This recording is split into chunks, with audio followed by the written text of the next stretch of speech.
Frida was tucking the suitcase under the bed when Cal stepped back into the house, ducking to get through the oddly small door. She liked how tall her husband was, and his narrow shoulders made him look even taller, stretched. Every morning he combed his short reddish hair with his fingers. It was so fine that little knots formed at the back of his head as he slept, and he hated it. Frida loved that, and she loved how every morning he woke with crescent moon bags under his golden hazel eyes, no matter how well rested he was. A fine veil of soil covered his shirt and face, and he'd untied the bandana from around his neck so that he could wipe the sweat from his brow. The room filled with the sweet stink of him. Their feet had started to smell. Not the vinegary scent that had cursed Frida in LA, but something fungal and rotting. A bag of dying vegetables. Cal had said they smelled homeless, and she agreed. That's when they brought out their last Dove bar and their tube of antifungal cream. They didn't discuss what would happen when they ran out. Their homemade soap made from Douglas fir and the fat of vermin smelled great, but didn't actually work. How were the traps? Frida asked. Cal shrugged and went towards the thermos. They drank coffee once every 2 months, a treat. And the rest of the time they filled the thermos with water from the well. On the morning after a coffee day, the water absorbed some of the bitterness that still coated the thermos. If the world didn't end and they moved back home, she would sell it to the cafes, get rich off coffee water. Cal filled his cup and drank it in one gulp, his Adam's apple sliding up and down his neck. That Adam's apple. He once explained to Frida how Plato believed that the soul's parts, its reason, its passion, were located all over the human body. Frida liked to imagine that Cal's soul, a sliver of it, residing in his slender neck, the jagged cliff that signified he was a man. He could never pull off, well, drag with an Adam's apple like that. I know you think the traps are ridiculous, he said when he finished drinking. I don't. You've built dozens of snares before and they've worked. Why would I question you on traps? You didn't have to. It's not like I rolled my eyes, she said. Cal did stink. She handed him a towel from the shelf of supplies and told him to wipe off. He gestured to the holes at the open door. These traps will be bigger than usual, I know. But those gophers are stupid. They're bound to run in there. But, babe, this isn't Robinson Crusoe. Okay, do you even know how to build a trap? He removed his shirt so he could clean off his pits. I did as a kid, he said. Frida sighed, for real or for fun? What's the difference, he asked. You're so lucky you're so clever, she said, and kissed him on the cheek. He'd been working so hard out there. Maybe the holes he was digging would keep them safe from the bigger beasts, the bears, the coyotes, the wolves, which they sometimes heard howling at night. Cal had been designing the traps in his journal for a few days, the physics and all that. He said it had worked on his father's land when he was a kid, and it would work now. Frida wasn't sure what gopher meat would taste like, but Cal said protein is protein, and they could not afford to be picky. They'd eaten snake once. Bo Miller had cooked it for them. And occasionally they craved that, especially in winter, after days of turnips and potatoes. Frida took the towel from him. I know you're dying for meat, she said. I've heard gophers taste like steak. He sighed, if I could just stop wanting it. If only, she said. He was already on his way out again, back to work. Wait, she said. she tell him now? 42 days, she thought. What is it? He asked. August's supposed to come this week. Should we see if he's got soap? He never has soap. That was true. For over a year, August had been a fixture in the afterlife, something to mark the time by. He arrived once a month on his mule-drawn buggy with goods to trade and information to gather. He wanted to know how they were feeling, and he liked to share notes about the weather, too. Once, Frida had a cold, and he'd asked her what color her snot was. Clear, she told him. He'd smiled and said, it's going to be real cold tonight, so better bundle up.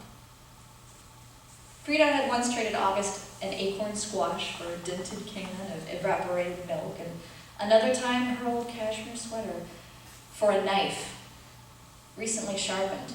As he handed it to her, blade down, he'd said, for cooking or weaponry. A statement, not a question, for it was understood that all tools in the wilderness needed to be versatile.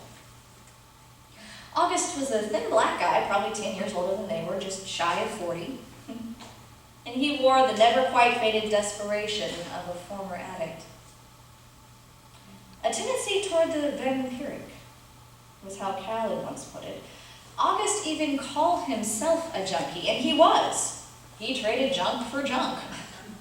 He liked to say he was the last black man on earth. And he might have been. Around here, all jokes loop back to sour. I want to try planting some garlic, Cal said. Maybe he has some. Okay. There's that look again. What is it? It's nothing. Go digging. Whatever it is, you're worrying about it. Just don't. She said she'd try not to, and Cal waved at her from the doorway. Breathe, he called out behind him.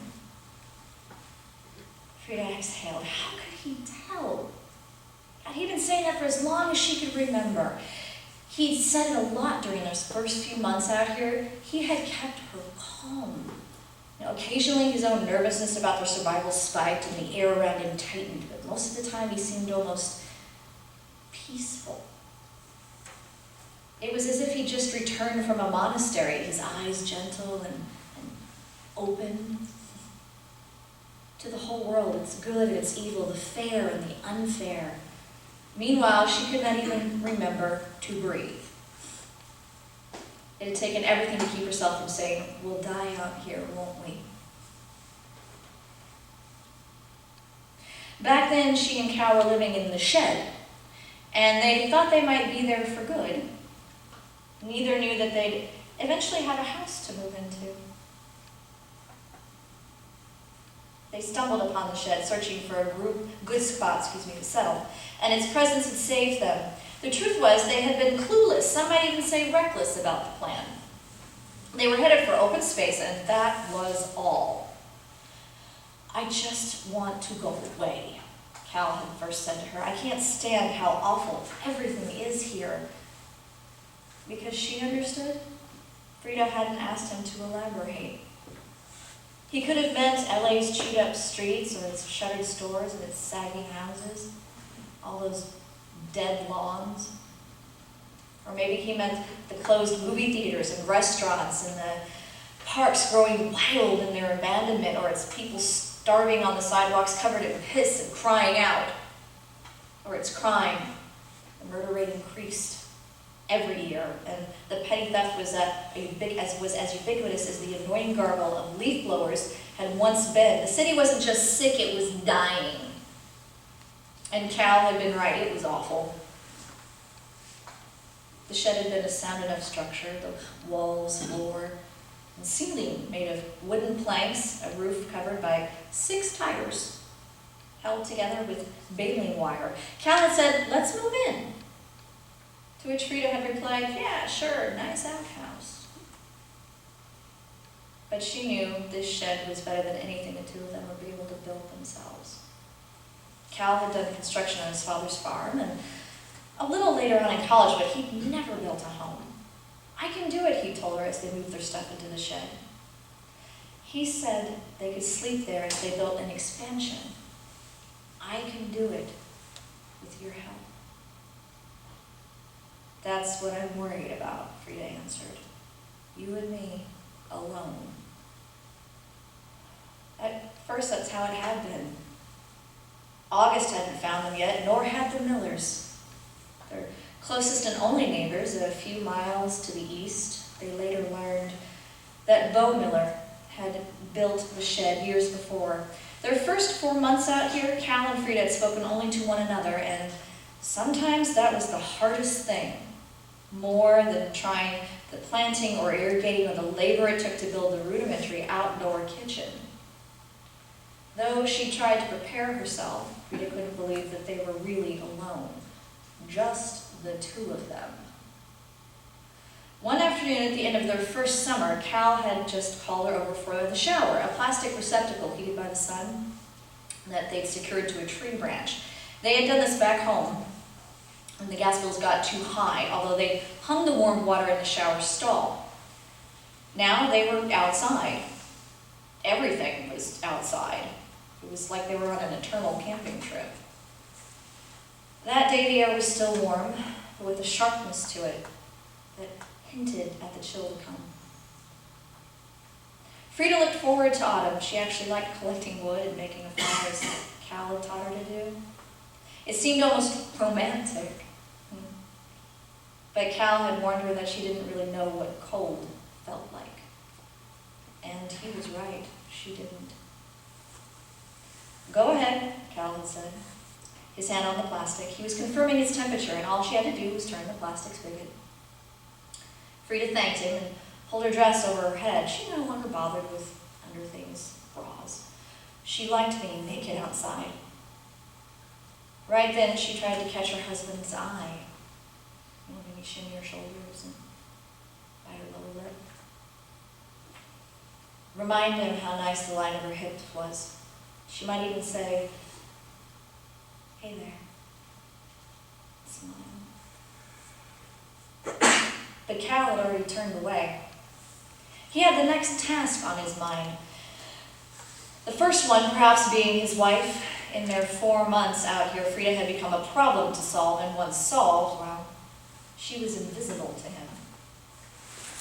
At the time, Frida imagined herself describing the moment, maybe to an old friend, or to her mother, or online, as she used to do until her last year in LA before electricity became too expensive and internet became a privilege for the very few.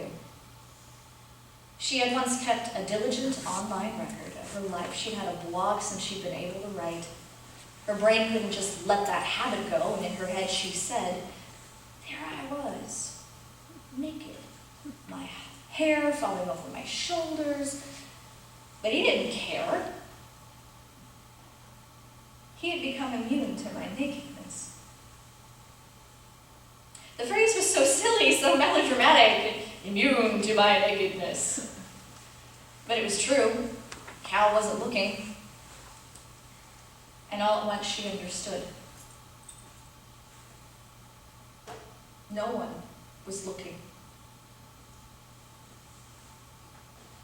That day, Frida stood under the weak stream of water, never as hot as she wanted. It was the end of summer, and the only thing this world could promise them was that it would get colder, which would certainly crush their morale further. The finality of their situation sat on her chest like a brick and pushed. No one was looking. Her audience was sucked away. The ones keeping her safe with their concern, keeping her okay, keeping her the same as before, and she was just spit out as if from a Wizard of Oz tornado.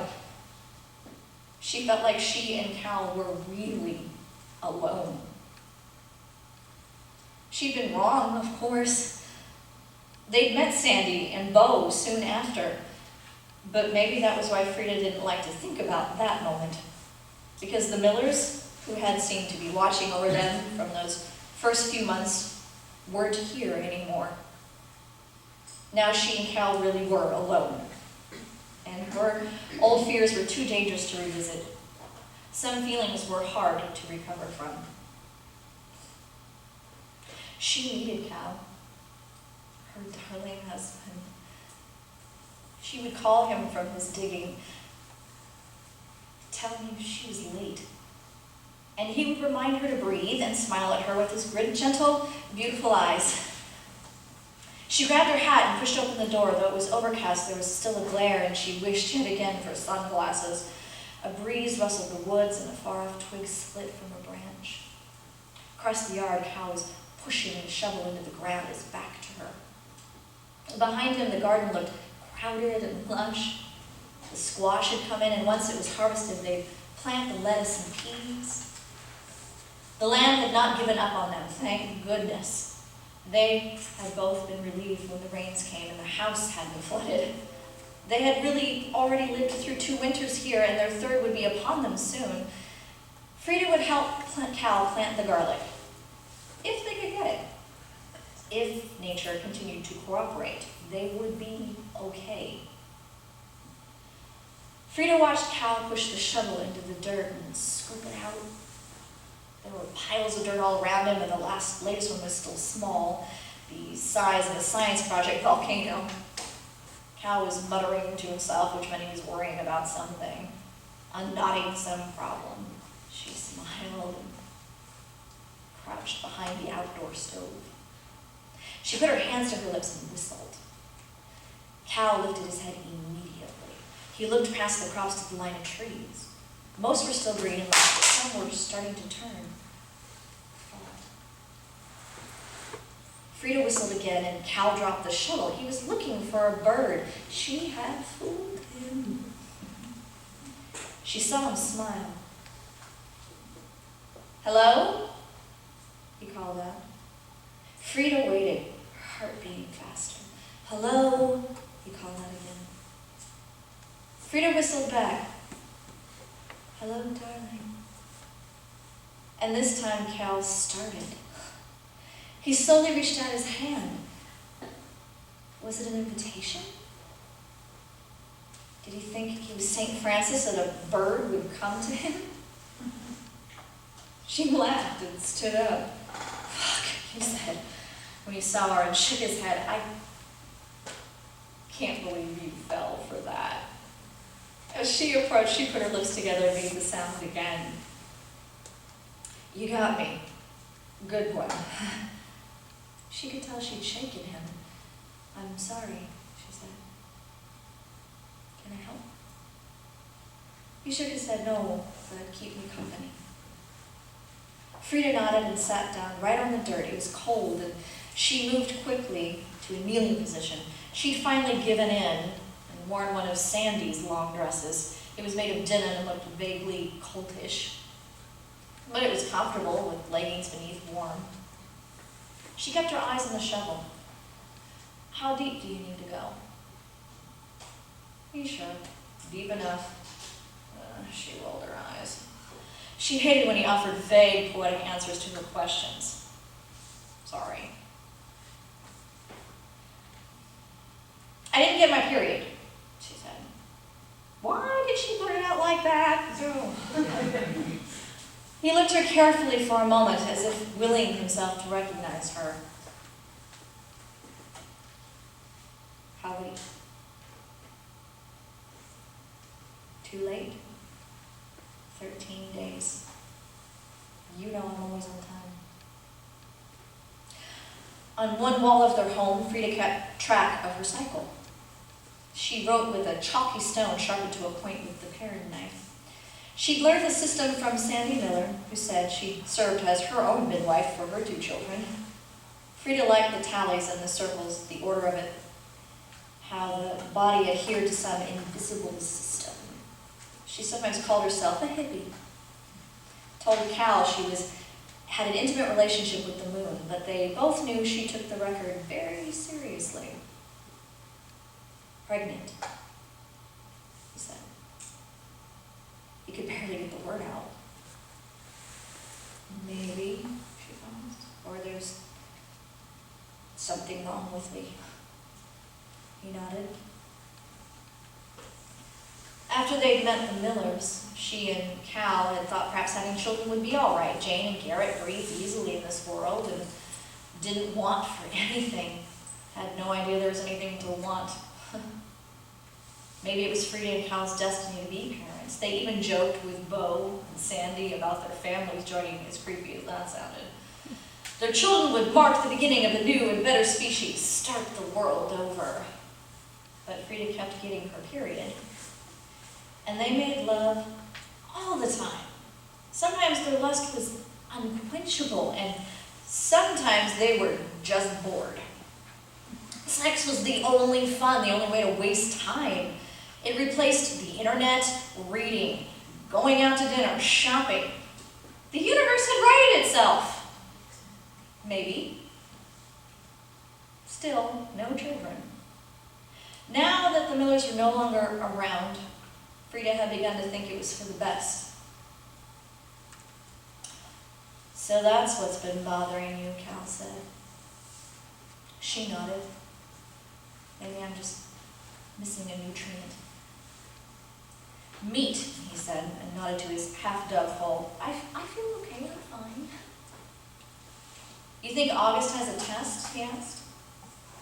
She laughed. I doubt it. Eventually, I'll know one way or another. She brought her hands to her stomach. It was still flat, but maybe he knows a witch doctor he could bring her over here. This was a thing Frida liked to do, try and figure out where August traveled and with whom else he traded. On his first visit, he said he lived around the way and gave them a look that meant he didn't welcome personal questions. Short of following him, which they had promised never to do. There was no way of knowing where he went in the month they didn't see him. He refused to provide any clues. He had once told Frida, I'm warning you, don't be nosy. I don't serve the curious. When he comes, she said, make yourself scarce. Go forage or something. Cal thought about it for a moment. He does like you better. And if I tell him our situation, he'll at least give you a deal on the garlic. They fell silent. Somewhere far away, but not so far off, a bird began to call. What if you weren't sick, he asked. What if... I can't even imagine it. She suddenly thought of her parents. Hilda and Dada, they called them. As if on cue, she thought of Micah, too. Dead. 5 years. Hey, Cal said, don't go there. She smiled and he helped her to her feet. She took note how careful he was being, how tightly he held her hand. Already, she realized, he thought of her differently. Years ago, his father had hit a deer on the highway. He told Cal to stay in the car. Turn up the music, he said. Cal did, and like a good boy, he kept his eyes on the air conditioning vents as his father walked with a tire iron around the suffering animal. I put the deer out of its misery.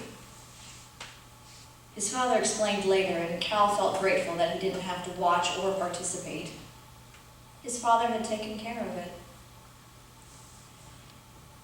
He kept Frida from seeing the Millers' bodies because it was too horrible. He had taken care of it, but she was resentful. She acted like he'd killed the Millers, even though all 4 of them were dead in their beds when he found them. The covers drawn up to their chins as though they were waiting for Santa Claus, visions of sugar plums dancing in their heads. The rest of the poison sat on the kitchen table, white powder, in a glass bowl he didn't recognize, waiting there like some sick invitation to death. He knew it was poisoned by its smell, the lack of one. Don't drink the Kool-Aid, Cal thought to himself. When they first began spending time with the Millers, Cal had occasionally worried that one day their tiny world would collapse. Someone would be attacked by an animal or catch an illness that turned deadly, or maybe 15 years down the road. One of the kids would run away to the nearest city, whatever was left of it. He didn't think it would happen like this, though. He had never once imagined suicide. For months afterward, Frida kept asking, where did they get the poison? Why didn't they just use something natural like nightshade? She wanted to know why Cal had gotten rid of the powder before she could see it, as if she didn't believe him. He dragged their bodies out one by one and buried them. He remembered thinking how much Garrett had grown since the first time he and Frida had met him. The boy was now 4 and seemed tall for his age. He stayed that way. The thought had made Cal sick. He tried to throw up, but he found he couldn't. It took all day and half the night to bury them, and he'd injured his back. He'd focused on the pain, imagined it as a thick red belt along his waist because it was the only thing his mind could handle. He would keep it together. He had returned to the shed the next morning. Frida was crying, just about out of her mind. She thought something had happened to him. Something had. We're moving, he said, as if he'd simply been house hunting. They waited 2 weeks before they actually dragged their stuff to the miller's place. Even then, Frida thought it was too soon, that it was disrespectful, greedy even. Cal told her it was wasteful to let the house sit empty. And Sandy and Bo must have wanted it this way. They sent me to find them, he said, but that was all. He supposed he'd always withheld things from her. Sometimes the whole story should not be repeated. He wouldn't describe how it felt to carry those children. Frida thought the worse things got, the more women lost what they'd worked so hard to gain. No one cared about voting rights and equal pay because everyone was too busy fighting things, lighting fires to stay warm, and looking for food to stay alive. It's like the only thing that matters anymore is upper body strength, she complained. Brute force. This was before the Millers died, when he told her he could lift the firewood on his own, warned her she'd get a hernia. Frida had been pissed, but really? What did she have to be angry about? Yes, they had to rely on an antiquated division of labor. Yes, they had to rely on that. And yes, she would be rescued first from a sinking ship. Wasn't that a relief? Spare me your white man's burden, Frida had said, which reminded him of Micah in their post-colonial sexualities course. Cal was sure it had been the worst for Bo. He had probably been the last to eat the poison. Someone had to make sure their dosages were correct and that his children, his wife, wouldn't awake. It must have been terrible. Who wanted to be a man? Cal looked at Frida across the table. She was scraping her food with the fork, focused anywhere but on him. He cleared his throat. Frida. What? She asked and looked up. I have no interest in finding out what's beyond the territory we've already explored. All I need, all I want, is right here with you. The only sound was Frida's fork hitting her plate. I hate these beats, she said. Though he agreed, Cal shook his head. You have to finish them, he agreed. Already the possibility of their unborn child was exerting its influence. It needed the nutrients.